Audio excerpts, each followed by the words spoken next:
اور چوتھی زندگی عیسیٰ کی برباد کرنے کے بارے میں سوچ رہی ہے، اور میں ایسا نہیں ہونے دوں گا۔ آپ سب کو پتہ نہیں کیا ہو گیا ہے۔ اپنے بیٹے کی پرواہ نہیں ہے آپ کو، بس نور کی پرواہ ہے۔ میری والدہ کہنے لگی عیسیٰ کو میں سمجھا لوں گی۔ میں نے کہا بس کر دیں، میں اس لڑکی سے کبھی بھی شادی نہیں کروں گا۔ میں بھی یہ بات کر ہی رہا تھا جب چاچا نیچے آ گئے، اپنے آنسو صاف کر رہے تھے۔ میں چچا کو دیکھ کے چپ ہو گیا۔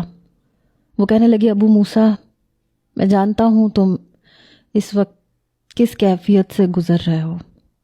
زینب کے ساتھ جو کچھ ہوا بہت برا ہوا، لیکن میرا وعدہ ہے وہ میرے گھر میں میری بیٹی کی طرح رہے گی، اس کے ساتھ کوئی زیادتی نہیں ہوگی۔ پھر انہوں نے میرے سامنے ہاتھ جوڑ دیے، کہنے لگے میری نور سے شادی کر لو۔ یہ کہہ کے پھوٹ پھوٹ کے رونے لگے، کہنے لگے اگر اسے کچھ ہو گیا تو میں زندہ نہیں رہ پاؤں گا، میں بھی مر جاؤں گا۔ پہلی بار میں نے اپنے چچا کو اتنی بے بسی سے روتے دیکھا۔ وہ پھوٹ پھوٹ کے رو رہے تھے، میرے سامنے ہاتھ جوڑے ہوئے تھے، اور میں سمجھ نہیں پا رہا تھا کہ کیا کروں۔ میرے والدین بھی مجھے دیکھ رہے تھے۔ میں نے ایک گہری سانس لی، پھر میں نے دونوں جڑے ہوئے ہاتھ پکڑ لیے۔ یہ دیکھ کے انہوں نے مجھے سینے سے لگا لیا، کہنے لگے مجھے پتا تھا تم میرا مان نہیں توڑو گے۔